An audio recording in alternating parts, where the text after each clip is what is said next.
As far back as I can remember, I always wanted to be a gangster. There's no crying in baseball! I ate his liver with some fava beans. A nice cliente. That was totally wicked! If I can change, and you can change, everybody can change! And welcome to another episode of Your Next Favorite Movie. I'm your host, Josh G. And we are ending Best Month Ever 2, Best Month Boogaloo, as we welcome the man you hear the most when you tune into their show. He is the voice of reason. He is always right. You should acknowledge him. Please welcome Ian to the show. Oh, I totally had an intro to come in with, and I can't do that now. Bless you. Bless you. That is ridiculously kind, and you're dropping my branding all over the place.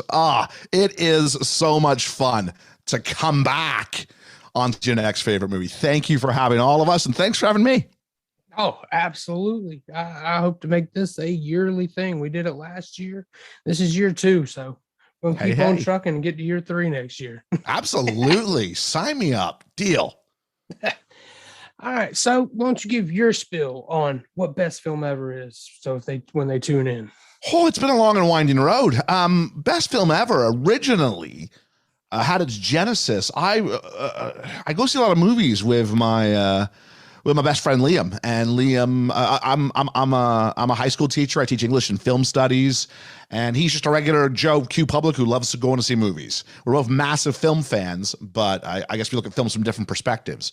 And we used to sit around in the theater afterwards and talk about it. And for Christmas one year, I gave him one of those posters that you scratch off the top 100 films of all time. And we made a deal. We're gonna watch all of them together. I went, that's a great idea. Even the ones we'd seen before. And after about 4 or 5, I kind of sheepishly, because I've always been a big podcast guy, I kind of sheepishly went, well, this would have been a really good idea to do a podcast on. And he went, yeah, I would have. And I said, would you be up for it? And he went, yeah, I would. And I just kind of sat there and let it linger. A little bit too nerdy to kind of probably go beyond that. And then I asked him again a few weeks later. I said, you serious about that? He went, yeah. So I went, I guess I better research how to do a podcast. And, fast forward 2 and a flip years, and we've got a cast of a regular table of 4.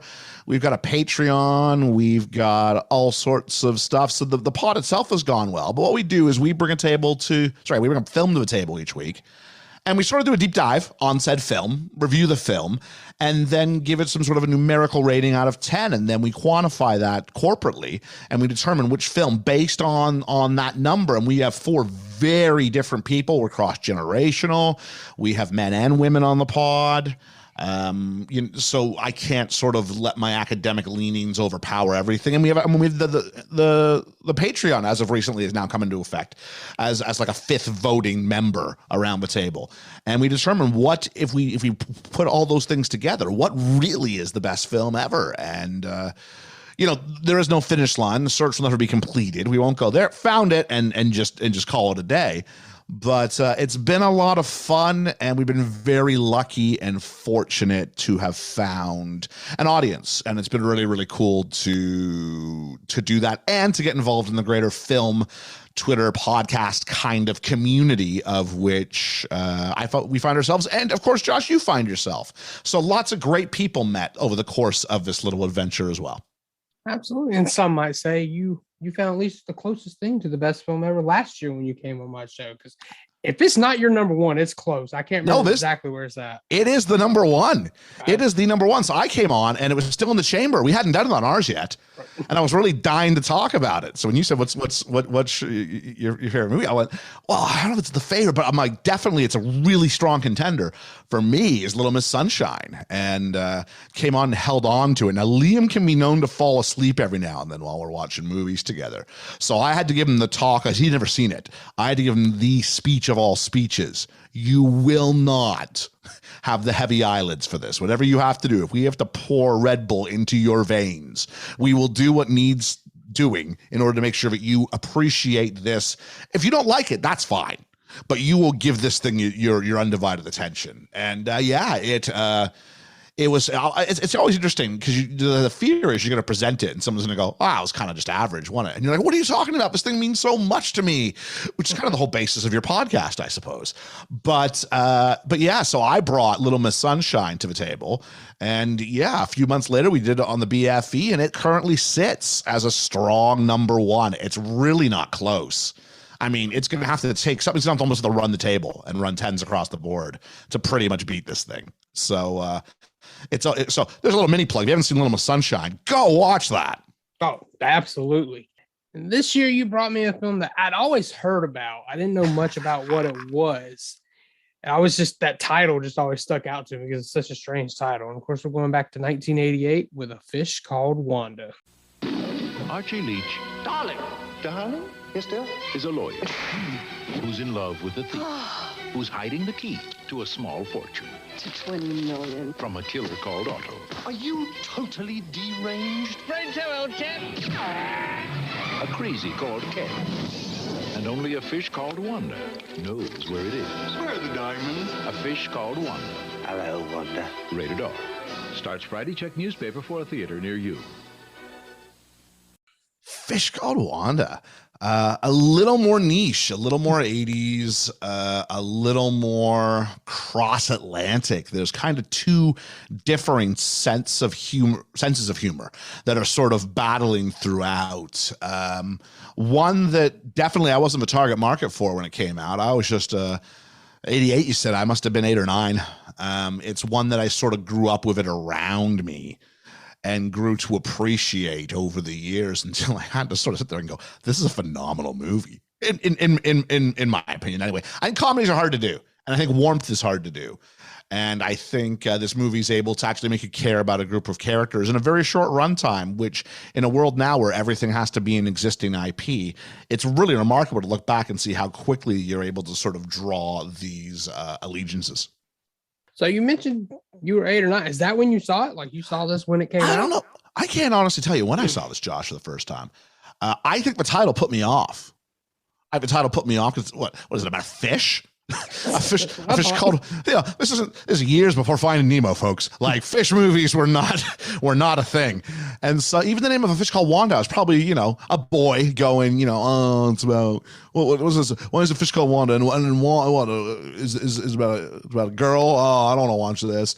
I probably didn't really get this, Josh, or see it. It was that's the thing. This was on in my house. I think my sister was a fan before I was.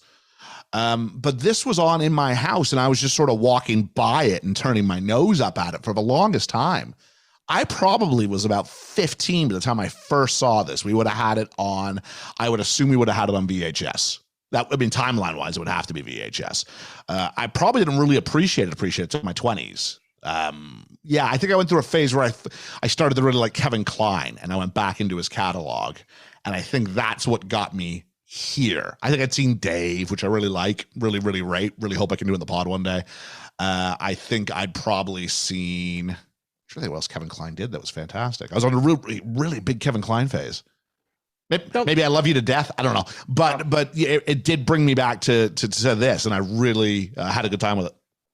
All right. So for anyone who's not familiar with it, why don't you tell everyone what this is about? All right. So cross-Atlantic first and foremost. So Wanda and her supposed brother, Otto, played by the aforementioned Kevin Kline, are part of a cross-Atlantic jewel thief syndicate. Well, syndicate sounds really big. It's like 4 people doing a job. Along with the guy that Jamie Lee Curtis's character, who plays Wanda, this stiff sort of British guy, older kind of thing, but very, very rigid. And then Ken, played by Michael Palin from Monty Python. And the 4 of them are going to plan out a jewel heist. But of course, unbeknownst to to the other 2, Wanda and Otto are not brother and sister. Wanda and Otto are lovers. And it starts and this is all revealed in the first 5 minutes. I'm not giving anything away. And then it sort of, it goes a little bit wrong, and as the court case, Wanda's boyfriend is brought before trial, and the lawyer put in charge is played by John Cleese from Monty Python as well. And so in order to try and find out information, because Wanda's plan is to kind of screw everybody over and get herself ahead, she needs to romance the lawyer. And then jealousies start to appear, and there's just a lot of comedy as Wanda has to move her way around all these men who are all super taken with her. And you see how easily she's able to kind of be a chameleon going back and forth. And there's a couple of subplots and things of that nature, but that's the overall arching thing. See, and the whole film takes place in London, so you do have this idea where Wanda, but especially Otto, are the out of place Americans in a British environment. And Otto, played by Kevin Kline, very much doing the stereotype of the "I'm an American, you can't do this to me" kind of American when they travel overseas. So, and it's just wonderful. It's even just think about it, it's just so funny. And it's just everything's earned and feels organic in a way that comedies aren't now. We laugh now because the trailer tells us this is funny, laugh here. It was funny because they actually built something. It's tremendous. All right. Well, yeah, you know me. We don't do the spoilers in this one. They can come to your show for that. Yeah. So, I don't know if this rates enough to get that on your show or not. If you ever plan Fish Called Wanda, I want to think it's got a high like its screenplay was nominated. As such, I think it might be eligible. I'm just doing a quick check here.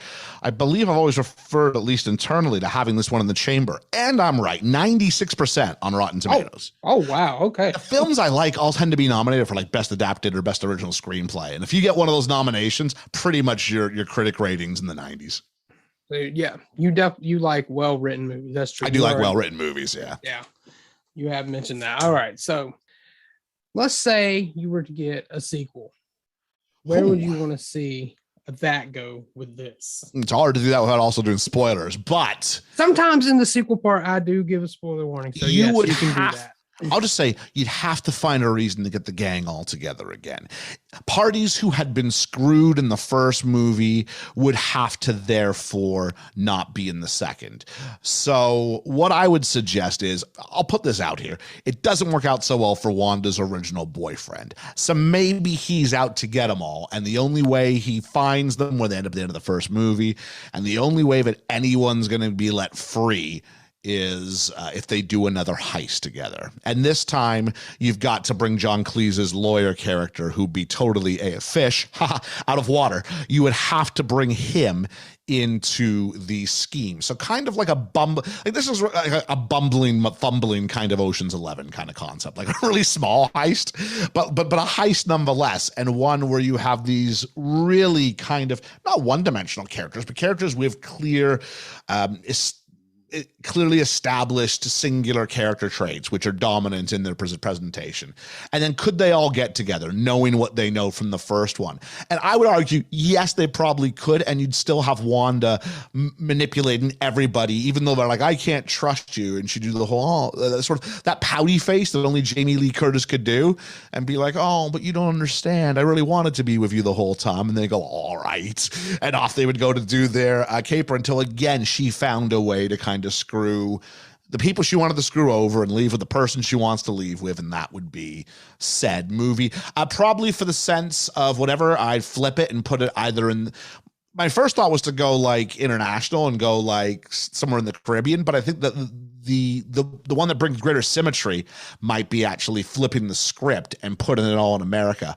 And even within America, I mean, there's a whole bunch of different locations within that which you could do, but what would give me the greatest comedy as opposed to Otto being the arrogant, I'm an American? What happens if you have super polite John Cleese's character in a more forthright American environment? So maybe not your Southern hospitality, maybe your colder Boston or Brooklyn or Brooklyn, New York kind of concepts there, where things are just a little bit more hard edged, and his politeness is very much going to be seen as weakness. And you could play that for a lot of comedy, I think, in reverse. Okay. And now we go with what could happen. And that is if you had to remake this and who you would put. You say Jamie Lee Curtis is the only one, but. Oh, yeah, because I gave this a lot of thought because she's really hard to replicate. I'm going to start with, it's weird because the first one I thought that I had to cast John Cleese's replacement because he's got to be older, different, separate. In the original, he's kind of the mature, old, boring guy. I might play that a little bit different now because I'm not sure those tropes are as easily established in 2022. I might go for maybe the slightly awkward guy instead. So I think I'll see when I get to my new auto. So I'm going to go with Chris O'Dowd for the John Cleese character. If anybody out there hasn't heard of Chris O'Dowd, he was the male romantic lead in Bridesmaids is the best way I can put it. He was also on a show here in the UK called the IT Crowd. Yeah, the IT Crowd, which is brilliant. And he's kind of the straight funny man in it, but he's Irish, but he could do the whole, oh geez, are we supposed to do this? This feels like it's the kind of thing I shouldn't be caught up in, sort of anxiety side of it really, really well. And then I thought about playing against him. I've gone with maybe an unconventional choice. I also didn't want the massive age gap. Not that I'm sure I know how old Chris O'Dowd is, but I think Jamie Lee Curtis and John Cleese had a fairly sizable age gap in the first one. I'm going with Anne Hathaway, whose comedic chops I think are actually underrated. And I think she can play that fun, almost tomboyish. Like she can be that innocent girl 1 minute and then that super hard edge type the next. I think great comedic actors are great actors. And I think I've seen Hathaway do enough in silly little rom-com sort of stuff where I'm like, she's got comedic timing. She just needs the right script because we don't make comedies anymore. We make rom-coms, but we don't make comedies anymore. Not that kind of comedy anyway. So I would go there, and I think she'd be able to, she got those big doe eyes. I think that would work in the sense of what's to happen there. And she does feel out of his league. And that's also an important kind of thing to establish is going, why would she be with him? For Otto, this is going to be weird. I haven't established if I'm going to make him lose his accent and try and do an American accent or just steer into the skid and watch the carnage unfold. I'm going to go with Chris Hemsworth as Otto.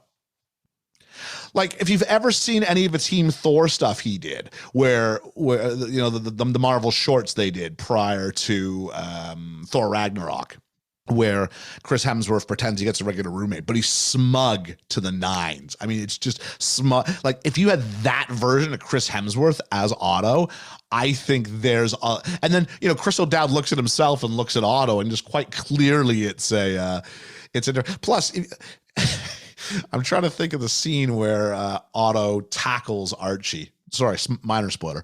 Otto tackles Archie and gives him permission to go pursue a relationship with Wanda. I think that'll be hysterical with those two gentlemen in that scene.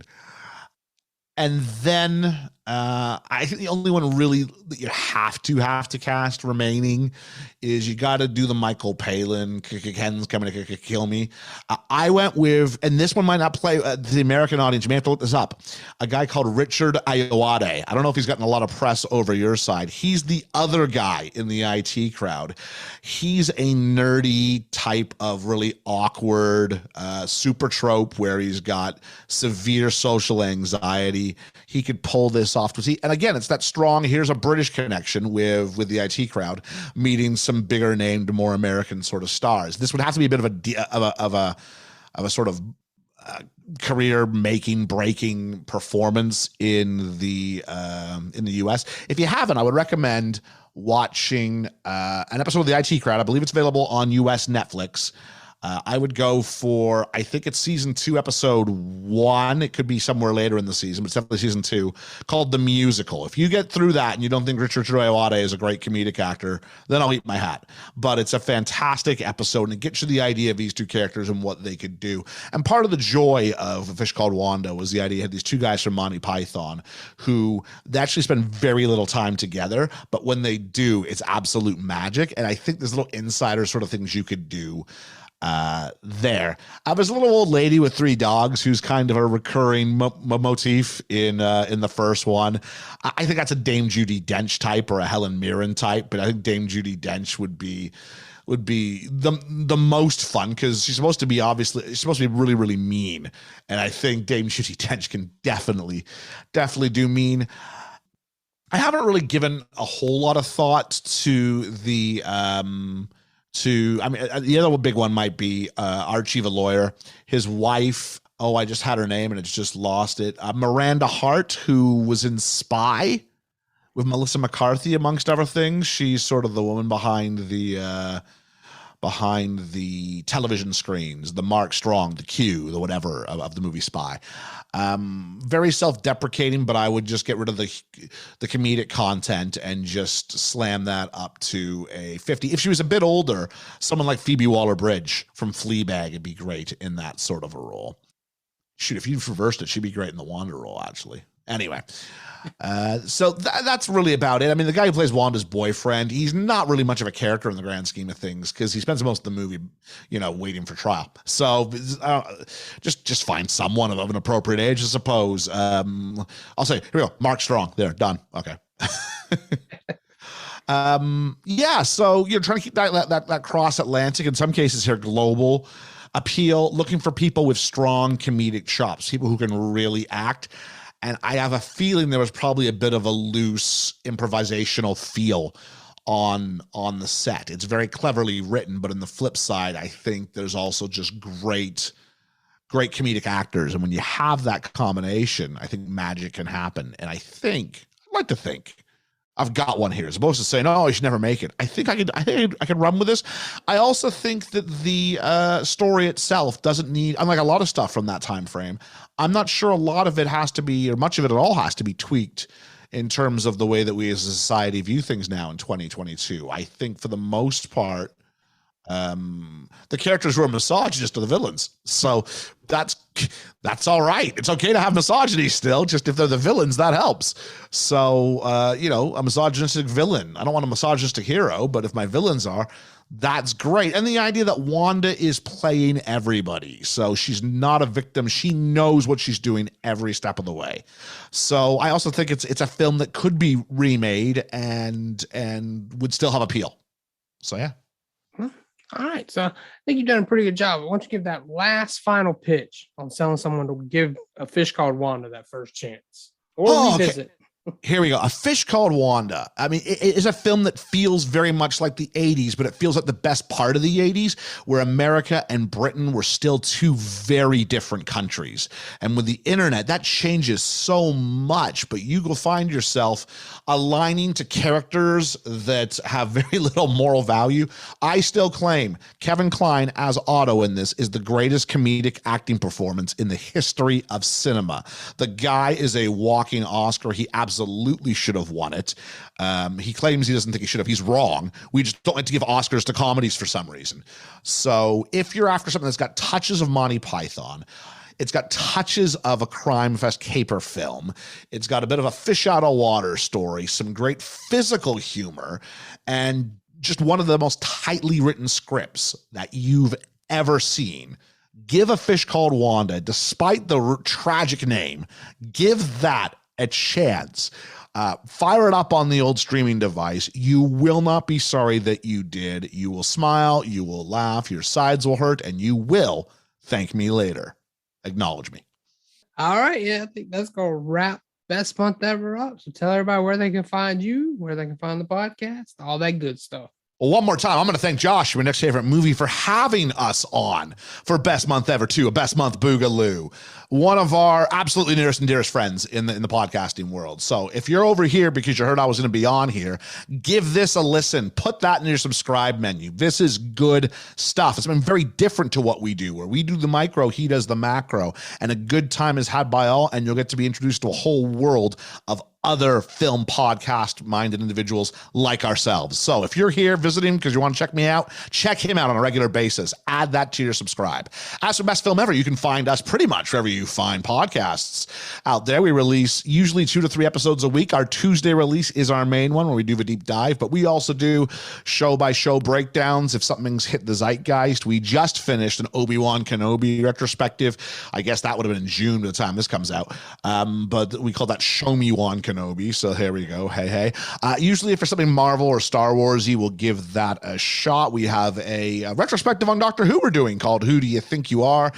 Monthly, we do real roundtables, more or less. Our next one, it should have just come out by this point, would have been our Bruce Willis. We count down the best of Bruce Willis at the end of his career. So we wanted to tip a nod of the virtual cap to him, as well as all we do a trivia contest, all sorts of stuff. Best place to get a hold of us is on the Twitter at Best Film Ever Pod. Be part of the conversation. We have a very active community. You'll be glad you did. Yep, and I am always active with Best Film Ever on Twitter, so find me at ynfmoviepod. Easiest thing to do, just go to linktr.ee/ynfmoviepod. It's got podcast platforms, social media, YouTube channel, my personal letterbox, so you can see what I'm watching when it's not covered on the pod. And since we're recording this early, I have no idea what's coming next week, so just come back and I'll have a new guest and a new movie. Until then, you guys take care, and I'll talk to you next time.